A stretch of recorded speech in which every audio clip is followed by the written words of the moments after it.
Появяват ли се жълти или кафяви петна в тревата или детелината ти, които изглеждат така, сякаш са изсъхнали или изгорели, въпреки че поливаш нормално? В повечето случаи това не е от слънце, тор или косене, а е гъбно заболяване, което се развива при комбинация от влага и студени нощи, точно каквито имаме през май. Обикновено започва като малки избледнели участъци, които постепенно потъмняват. Тревата изтънява и на места дори изчезва. Това е ясен сигнал, че проблемът идва от почвата и се разпространява бързо. Ако не се реагира на време, тези петна се разширяват и възстановяването става много трудно, защото кореновата система също се засяга. За да го овладея, третирам с коадрис.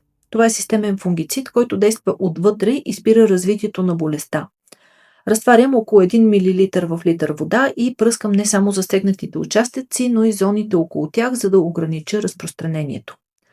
Важно е да не косите непосредствено преди или след пръскане, както и да не поливате поне няколко часа след третирането, а при нужда да повторите след 10-14 дни. Добре е също да подобрите и циркулацията на въздуха, ако тревата е много гъста, и да избягвате вечерното поливане, защото влагата през нощта създава идеална среда за гъбичките. Ако хванете проблема в началото, тревата се възстановява значително по-бързо и равномерно. Последвайте ни!